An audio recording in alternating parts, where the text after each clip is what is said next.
خب این روزا خیلی در ایران شرایط خیلی بده. تظاهرات و شلوغی و کشته ها و خیلی مردم داغدار شدن. کلا شرایط بلا تکلیف هستش و این روزها آدم چطوری حالش خوب نگه داره، یعنی چطوری تاب بیاره، تاباوری یک مهارت هستش. حال دل چطوری خوب کنه آدم در شرایط بحرانی، شرایطی که خیلی بد باشه، یعنی مدیریت کنه این وضع رو، شرایط که بیرونه که ما نمیتونیم تغییر بدیم، یعنی دستی ما نیست. ما فقط رای حل که بزرگ کردن مسئله رو ما بزرگ کنیم، آی خدا چی بدبختیه فلان، که کار درست نمیشه. یعنی ما نباید این کار رو بکنیم.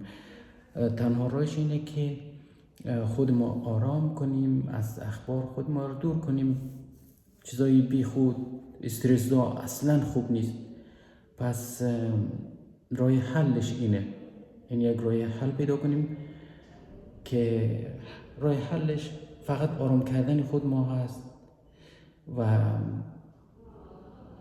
دنبال کار زندگی خود ما باشیم، خون سرد باشیم و حتی برای دیگران یک ستون باشیم.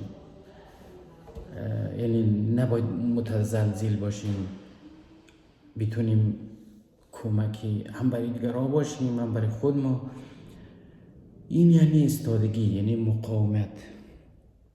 بردبار بودن یعنی همین، امیدوار بودن.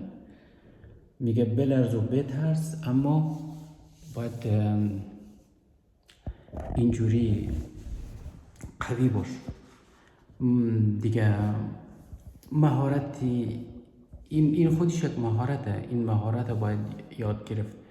این چاره نیست که خود ما را باید آرام کنیم، این مهارت رو کسب کنیم که چطوری خود ما را آرام کنیم. خب کنترل ورودی، چی چیزها در واردی این ذهن ما میشه؟ الان اگر برید در دنیای سوشال میدیا، خیلی دیگه اونجا پر از چیزای بد هستش. اصلا بهتره که اصلا سراغ اون چیزا نریم. یعنی ما باید رژیم خبری بگیریم که اخبار نگاه نکنیم، توجه نکنیم، اهمیت ندیم. برای ما نباید مهم باشه، چون که کاری از دست ما نمیاد، یعنی کنترل نمیتونیم. نه ما وضع بیرون جنگ رو کنترل میتونیم، نباید غرق بشیم. پس وقتی نمیتونیم، پس این ذهن ما بدون در پیکر نباید باشه. مدیریت دنیای درون. خب پس ما کاری مغز بقا هستش.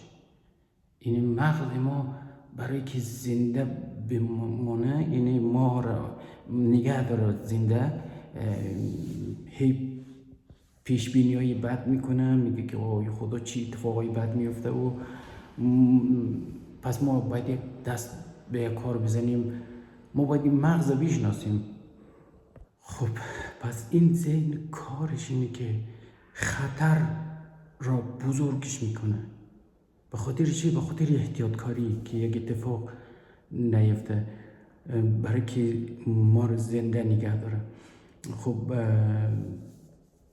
برای پیشگیری کردن هی دست پاچه میشه، میگه یک کاری باید کرد، یعنی مشکلات را باید راه حل باید پیدا کنیم برای این کار. که چون ذهن میره سمتی اون استرس، اون هورمون کورتیزول ترشح میشه و اینجا خیلی خطرناک میشه دیگه. پس ما این دایره کنترل ما یک چیزی باشه که ما چیزایی که بیرون هست ما نمیتونیم کنترل کنیم. دست برداریم تا ذهن دست پاچه نشه. خالی کردن ذهن ما روی کاغذ بهترین تمرین هستش. هر چیزی که در ذهن داریم، هر خطری که ممکنه، هر اتفاقای بدی بیفته، اینا رو کلا روی کاغذ بنویسیم. دیگه این بهترین تمرینه که دیگه ذهن آرام میشه. خب میبینه که هیچ چیزی مهمی نیست، ما این نوشتیم روی کاغذ، هیچ چیزی احتمال وقوعی، هیچ خطری هم نیست. باشه خطری باشه ولی دست ما که نیست، پس ولش کن. پس چی استرس داشته باشیم، چی خود ما را به زور آشفته کنیم که چی بشه. پس بهترین راه اینه که خود ما آرام کنیم و بی خیال باشیم، بریم طبیعت، بریم کار زندگی خود ما رو بکنیم. آیا شما هم همین نظر دارین؟ برای ما کامنت کنین.